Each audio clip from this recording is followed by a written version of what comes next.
আসসালামু আলাইকুম সবাইকে। এখন আর পিঠা খাওয়ার জন্য শীতকালের জন্য অপেক্ষা করতে হয় না। পিঠা খাওয়ার ইচ্ছা থাকলে সারা বছরই পিঠা খাওয়া যায়। আজকে আমি বানাবো পাটিসাপটা পিঠা।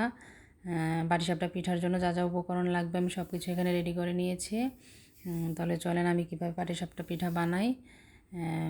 এখন আমি পাটিসাপটা পিঠার জন্য ব্যাটারটা তৈরি করে নিব। ফ্রেশ পাটালি গুড় দিয়ে দিচ্ছি। তারপর আমি এখানে সুজি দিব। সুজিটা আমি ব্লেন্ডারে গুঁড়ো করে নিয়েছি 2 কাপ পরিমাণ। তারপর আমি এখানে 2 কাপ পরিমাণ চাউলের গুঁড়া দিব, 1.5 কাপ পরিমাণ ময়দা দিব, পরিমাণ মতো লবণ দিব, দিয়ে একটু ভালো করে মিক্স করে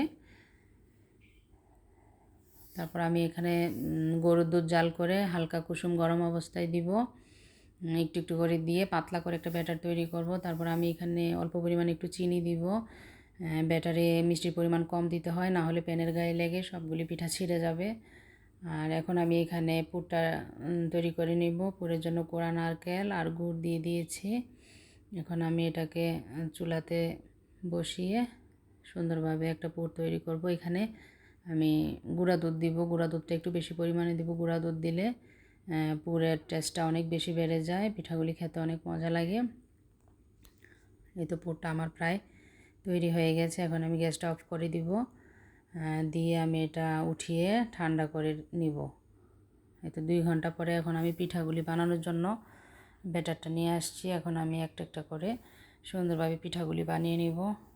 এই তো আমি একটু একটু করে ব্যাটার দিয়ে পিঠাগুলি বানাবো।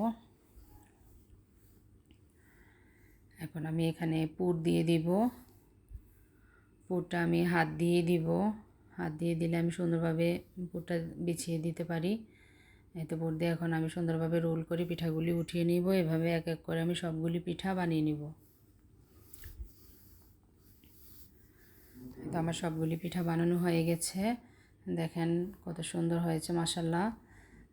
আপনাদের যদি আমার এই পাটিসাপটা পিঠা বানানোটা ভালো লাগে তাহলে প্লিজ লাইক কমেন্ট শেয়ার করবেন, আর আমার পেজটা ফলো দিয়ে পাশে থাকবেন। আসসালামু আলাইকুম।